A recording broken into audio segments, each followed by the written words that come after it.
Hello বন্ধুরা, আমি আমার নিজের নতুন একটি মাইকের আনবক্সিং ভিডিও দিয়েছি, যেটি হচ্ছে বোয়া M1 মাইক।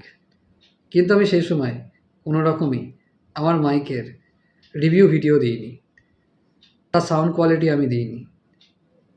আজ আমি আমার বোয়া M1 মাইকটির সাউন্ড কোয়ালিটি কেমন সেটি আমি তোমাদেরকে শোনাবো।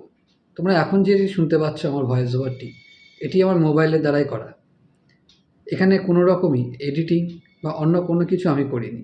এর পরবর্তীতে তোমরা যে সাউন্ডটি শুনতে পারবে, এটি বোয়া M1 মাইকের সাউন্ড। এখন তোমরা যে সাউন্ডটি শুনতে পাচ্ছ, এটি আমার বোয়া M1 মাইকের সাউন্ড,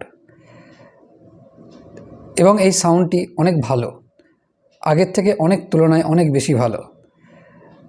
তোমরা যদি এই মাইকটি বাই করতে চাও, তাহলে অবশ্যই তোমরা কোম্পানি ওয়েবসাইটে গিয়েই তোমরা অবশ্যই মাইকটি বাই করো, কারণ এই মাইকটি অনেক কপি, ডুপ্লিকেট কপি যা তোমরা মার্কেটে পাবে। তাই তোমাদেরকে বলছি, তোমরা এটি অবশ্যই কোম্পানি ওয়েবসাইটে গিয়েই বাই করো। এবং এই মাইকটি খুব কম পয়সায়, বিলো 1000 রুপিস, 799 রুপিস এর মধ্যে তোমরা কিন্তু এই মাইকটি পেয়ে যাবে। এবং এটা কিন্তু বিশ্বের অনেক জনপ্রিয় মাইক, এবং বিগিনার কন্টেন্ট ক্রিয়েটার হিসাবে এই মাইকটির জনপ্রিয়তা প্রচুর আছে। তাই তোমরা প্লিজ এই মাইকটিকে চেক করো, তোমাদের কেমন লাগলো সেটা তোমরা অবশ্যই জানিও। কোনো রকম যদি প্রশ্ন থাকে তাহলে আমার কমেন্ট বক্সে অবশ্যই করো। তোমার যদি এই ভিডিওটি ভালো লাগে তাহলে লাইক এবং সাবস্ক্রাইব করে দিও।